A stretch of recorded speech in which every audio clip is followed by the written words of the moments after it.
We are so excited to announce that we are being sponsored by Aya Paper. Aya Paper is an eco-friendly card company launched in 2019 by Savon Anderson, and all of their materials for their stationery products are sustainable and 100% recyclable, which we absolutely love. And so they have this kinfolk deck, which is affirmations, meditations, and reflections for families and communities. I love their pins because they have sayings on them. Like this one says, less planning and more manifesting. And they also have these great cards that are so freaking cute.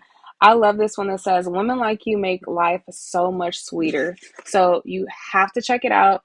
Again, it is 100% recycled material, and you can find it at Aya paper.co.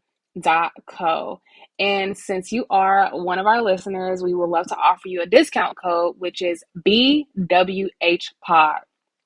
I'm not going to tell you how much it takes off because that is a surprise, but you do get a nice discount. So again, it's BWHPod.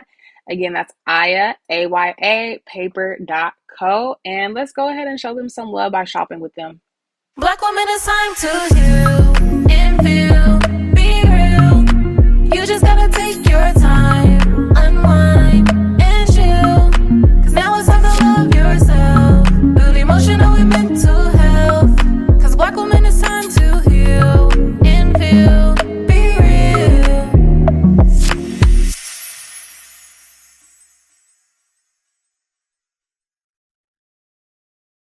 Hey y'all, we're back with another episode of Black Women Healing Podcast, and today we have another special guest. But before we get started, we're going to start with our This or That segment, and I already know what we're going to talk about. So, this or that, I'm thinking of, and it'll make sense as we introduce our guests and start talking more. But so, braids are wigs. Braids are wigs, right? I'll go first. I want to say braids. I know I got this wig on, but I would choose braids all day, every day. Wigs, like it gives something different, but it just feel like something's on my head. And I just feel like braids are, it's just more historical context. It just feels more like authentic for me personally. I just think about getting my hair braided when I was a kid and like that piece of it, like like my childhood experiences even with braids and how I've seen like the the evolution of just our recreation as well, because I feel like a lot of times like, oh yeah, people did that braid style been around, right? People are just recreating it. So I would choose braids. Myra, what about you? Braids or wigs?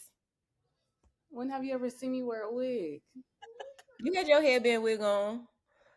I've never really worn a wig. So like I love how they look on people, but I've never been into wigs. I'm more so like a weave girl. But Mm. I love braids, and y'all, Sade did my hair, I wanna say like a month or two ago. And like the way people were like surrounding me, I was like, I don't know if I like this attention, but I kind of do like the attention because they was all into it. So for me, it's definitely braids, especially because like I'm that person. I told you this, Sade. Like I choose certain braiders because I want to come to you and say braid my hair. Like I want 2 layers braided. Like I don't have pictures of styles and stuff like that. You do what you're gonna do because I know your hands are gonna get creative, and that's when I look in a mirror and I see it. Yeah, I love braids. I just feel like they're just so fun. What about you, Sade? What do you love? Of course, braids. And I'm not only biased, I mean, it's the reason why I chose to specifically focus on braids. You know, I started off doing wigs and press and curl and all that stuff too, but I chose to just specifically focus on braids because I love it. I mean, outside of it being nostalgic, to me, you know, since I was a kid, I was braiding my own hair to school. You know, I couldn't afford getting my hair done all the time. So I would braid individuals with a little beehive in the middle if I needed to. Like I would do that. So I have a special connection to braids, braiding my friends' hair, like all of that. And just as far as the look, I feel like you guys said, like the evolution of braids is become more creative, but it's also nostalgic because a lot of the styles that we see today have been around. They're just a little different. And you know, you can get creative with them. You can get in the water, you can go to the gym. Like it doesn't limit us as Black women as well, because we have to be conscious of our hair with a lot of things. So I think that braids just makes us feel more comfortable as well. Like we don't have to worry about getting up super early, doing our hair. Like there's so many elements to it. So I say braids, and I've never been a wig person anyway.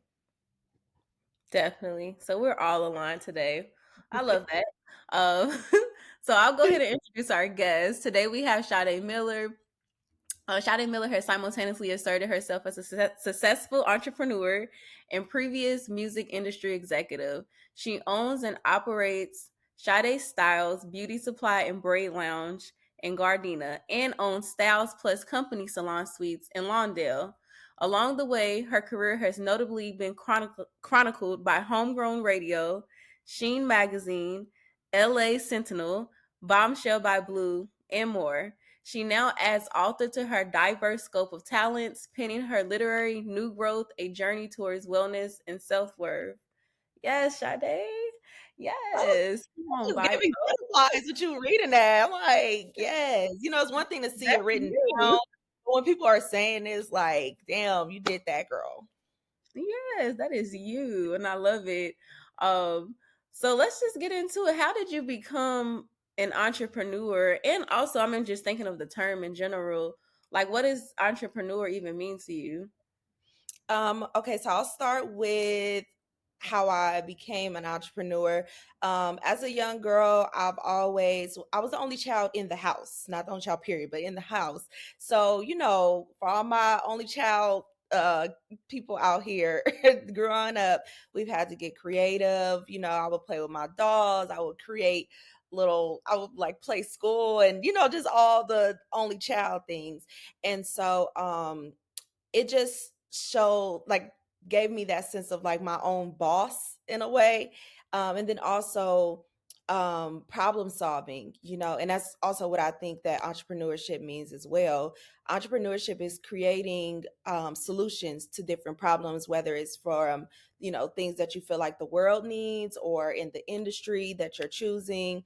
But entrepreneurship is strictly that: you're problem solving, you're creating solutions for things that you feel that people need or desire or whatever the case is.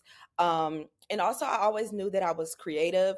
And a lot of people hear the word creative and think of like arts, like the arts. And although that is true, I feel like problem solving is also in the lane of creativeness.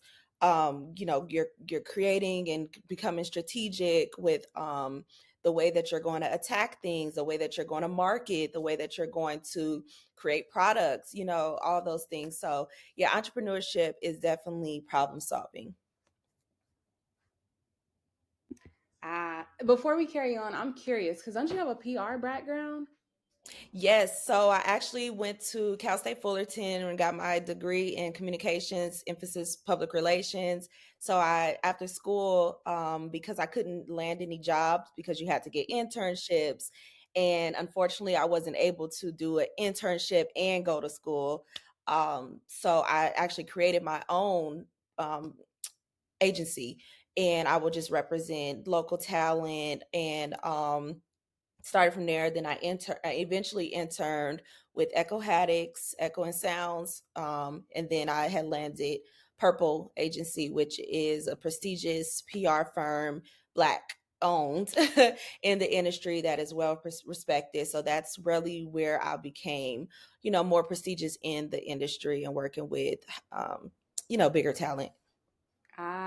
Now I was curious because when you're talking and you're talking about like being the only child in your home, and you missed this part of your journey because I think that everything kind of traces through and adds up, and so it kind of leads me to this next question I wanted to ask you of when you have interactions with maybe clients or customers, or even thinking about when you were in PR.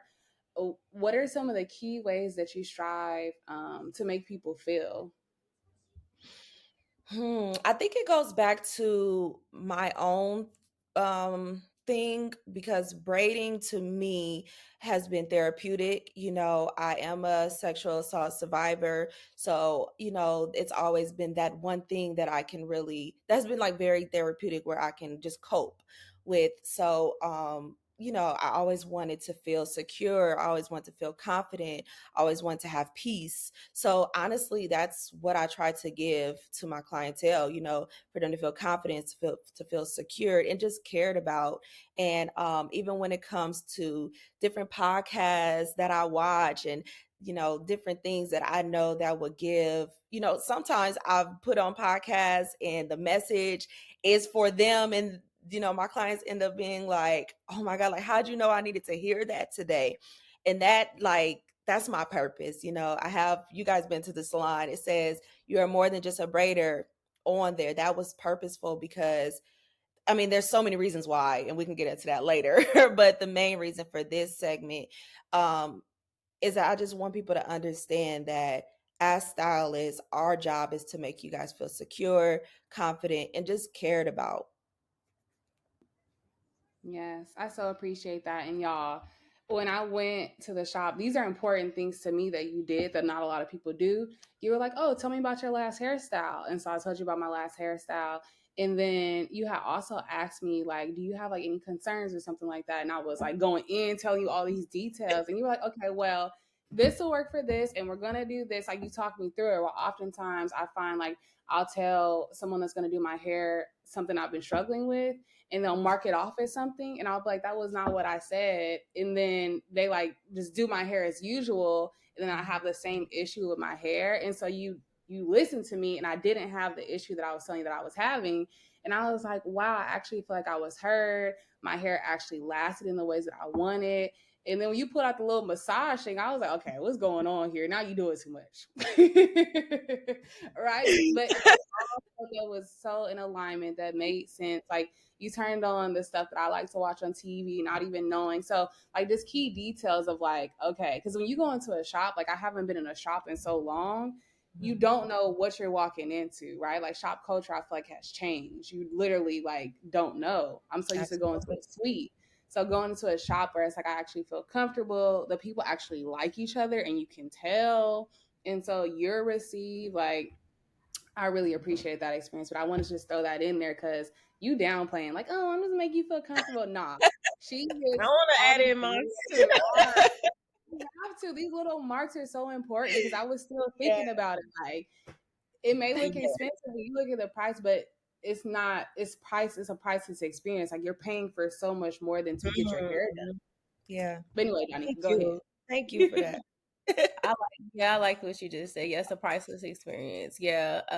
I was that girl that day, which I tried not to be. I was that person. I was on my phone and I was on my laptop. I had so much going on that day when I came. And you was like super patient with me. You didn't like rush me off the phone. I was like, like, oh my goodness. You was just like, take your time. It's okay. Like, like, you was like, do you need me to do this? Turn this down. Like, you was washing my hair. I'm over here on the phone, like trying to figure out. It was so much going on that day. And I'm usually not her, but you was just super patient with me. Like, you was more accommodating to me. And to me, I don't like that when people do that, like be on their phone and doing the most. It's like, you came here for a service, but you were super accommodating. So I also recognize and see like these little things that you're installing. Like, yeah, sometimes it happens like that, but you can still feel comfortable. You can still come get your hair done. Even if you might have a little few meetings or work stuff you got to get done, so. Yeah, I know my target audience as well. Like, I think that my target audience is women like you, that have things going on. I am her. I used to, especially when I was doing PR at the same time too. I will be with a little earpiece. I'm on a meeting. I'm braiding hair, and so I get it. So you guys are my target audience. That's why I only created 4 stations in there, because I still wanted that intimate vibes. That's why I picked the certain stylists that I do, because it's about the whole entire vibe. It's not just about, filling these booths in and making money. I've only ever worked in salons that were older women that has had their salons for 20, 30 years. So I learned a lot of game from that. So that's why that vibe you guys may feel is because this is from, women who have taught me the game and walked me through. But yeah, no. And that's why having the braiding hair is so important. in there for me. You guys come as is. I know you don't have time to stop by a beauty supply. I know you don't maybe even need, know what hair you need to get. Like, there's so many elements that I have created to make you guys feel super accommodated and feel comfortable. Yes, yes. You don't know how scared I was at first when I didn't see no washing bowl and I had showed up and I was like, oh my gosh. And I was texting my friend, like, I'm sitting here waiting on her to do my hair. And Sade starts right at the time that you're gonna get your hair done. If your appointment's at 9 o'clock, you're getting your hair done at 9 o'clock. Thank So you. I was Yes. like, oh my gosh, I can't even this ain't like an old school hair shop where I could possibly run home and wash my hair if I needed to, like, cause they be running behind. I Mm-hmm. was so nervous. And she was like, girl, it's right there. Yeah. I was like, whoo. It's right there. I was I so want you thankful. guys to have the whole experience, like with braids. There's a stigma, and that's like I said, like before, that you're not just a braider. Outside of the other things, it's literally why I created the salon. I wanted to change the stigma around braiders. There's so many bad apples in the industry, and I wanted to make sure that the same way you feel like you're going to a spa or even getting a weave or whatever, I wanted you to feel that way with braids. It's still luxury service, even though there's a bad stigma around braids or braiders. So yeah, no, I want you to have your hair washed. I want you to know you're getting treatment. I want you to know you're feeling comfortable, like all those things. Yeah. Braids, there's not kitchen braiders. No, we ain't kitchen braiders no more. I appreciate you for that. And so, as you reflect on your experience now being like where you are, how do you feel that your journey has impacted your mental health? Thinking about just like triggers that may come up, difficult days, even like the really good days. How do you feel like you manage your mental health as an entrepreneur? That's a really deep question because I feel that as entrepreneurs, it's so connected to who you are as a person. The way I always say, the way you are in your personal life will reflect in entrepreneurship. So it's very important to me to keep myself intact, my mental health intact, because my literal livelihood is connected to that. So I've done therapy, just from, the trauma that I've mentioned earlier, which has also helped me through being a better entrepreneur. And as far as triggers, I make sure I create balance. I educate myself when it comes to just learning different ways I can cope, because I went from doing hair, worrying about just myself and my clients, to managing other stylists, and then now having two salons where I'm managing a bigger load of people, and just scaling. So every piece of adversity I just use to create it's an opportunity to learn. That was so beautifully said. Every piece of adversity is an opportunity to learn. I'm gonna write that down for myself. Thank Mm, you. absolutely. So do you think that everyone should be an entrepreneur? And yeah, what are your thoughts on this in general? I couldn't wait for this. No, I don't want to be shady. But I think, no, I do not think everyone should be an entrepreneur. I mean, although I love, like, when the pandemic hit, everyone felt that, oh my God, I need to be an entrepreneur. But I feel that if you want to have like a side hustle, I feel like everybody should have something that they have ownership in, where they can create and, get profit from. But as far as the true embodiment of an entrepreneur, it is not fit for everyone. It's checks and balances, like, it's capitalism. It's all these things, to where it's just the ecosystem of life. Like, I feel that entrepreneurs, again, problem solvers, certain people have those attributes, some people don't. And I feel like without employees, you can't really have a business. So if everyone's an owner and an employer, who is going to be the employees? But outside of just that piece of it, it takes more than just creating a business and making money, to be an entrepreneur. it's a lifestyle, like it's in you, it's something you just totally embody.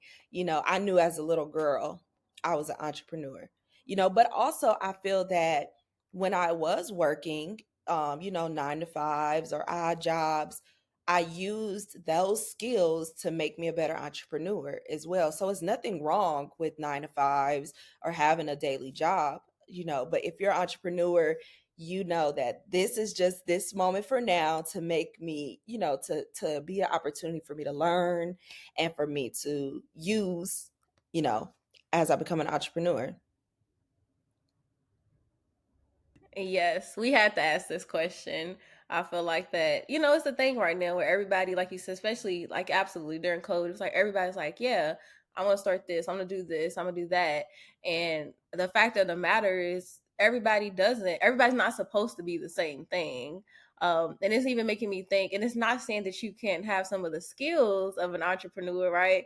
Meaning go ahead and continue working on those problem solving skills, continue working on your marketing skills, whatever it is. But that doesn't mean that you have to be an entrepreneur, Yeah. right? You can just continue, learning new skills. But it does not mean that you have to have ownership, and it's a lot of work. Even listening to you, just having to manage all those different pieces. So, thank you for being honest.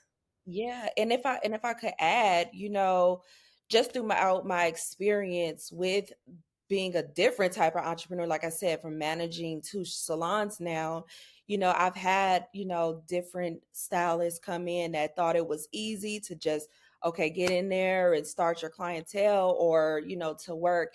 But I feel that the missing piece that I have consistently seen is that a lot of entrepreneurs do not understand the work aspect of it. Like, you really have to treat your business as a business. Like, you have to have certain things in place. You're your marketing person, you're your financial person, your accountant, you're literally everything. And so and you also have to continue to educate yourself.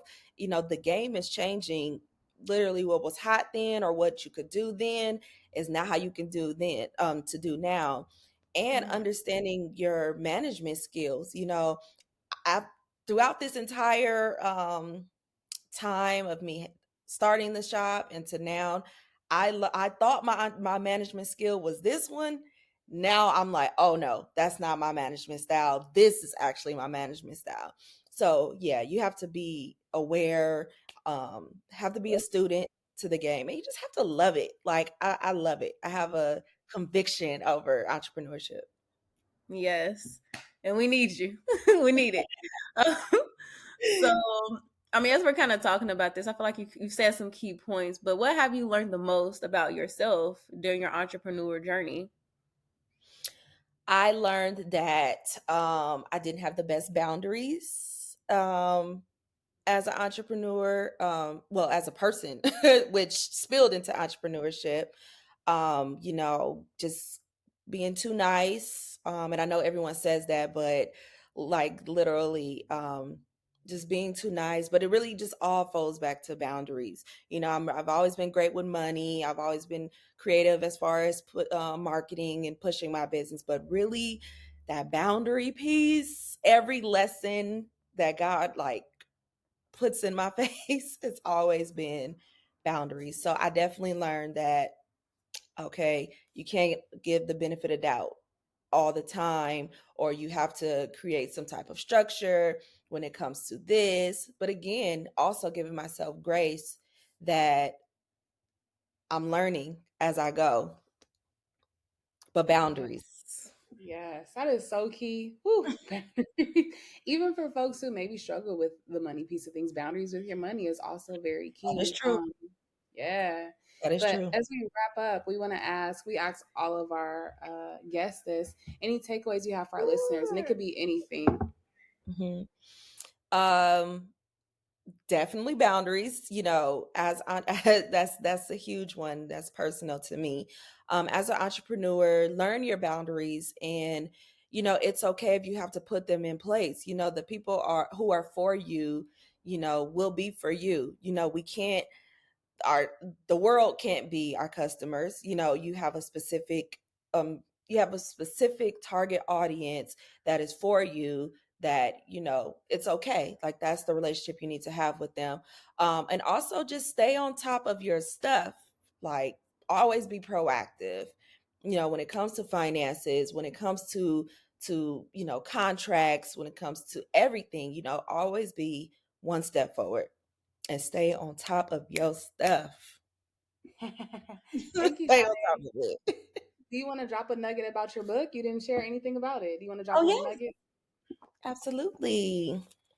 This is New Growth, A Journey Towards Wellness is Self-Worth. This was dropped September of 2022. Wow, went by fast. Yes, New Growth. I wouldn't really call it a memoir, but I do insert different pieces of my life experiences and just give my perspective on how I handled it. You know, things that I've done. And also, as I mentioned, being the only child and creating, I loved, you know, just creating worksheets and math problems and playing school. So I also have insert pages in there where there's, you know, activities where you can exercise some of the things that I mentioned in the chapter, and journal prompts and all those things. I love that. And you can get it on Amazon or my website, but my website will link to wherever you know, prefer to get your books. And y'all, don't you have an oil hair care line? So I partnered up with my partner Nina's Organics, and we have started a hair care segment throughout her, because she does a lot of body, skin type of products. So I helped her build her hair. But I am going to be working on something really, really special when it comes to just the nurturing of braids and building a hair care line that targets people who wear braids. That is beautiful. I just had to, you know, nudge you a little bit because you are very humble. So, got to remind you. Yes. I'm usually on the other side, pushing the talent to say, okay, hey, these are your notes, but it's different when it's you. Uh-huh. Yep. Oh, No, I thank you. appreciate it. All right, y'all. So that was it for this week's episode of Black Women Healing Podcast. And as we share, Sade has a lot of great things. Highly suggest you go get your hair braided by her. And she's not like the new braiders where she don't wash her hair, she don't do X, Y, she don't do this, she don't do that. Just show up how you are, and you will get handled very well with care. And so that is it for this week's episode of Black Women Healing Podcast. And we hope that you all enjoyed.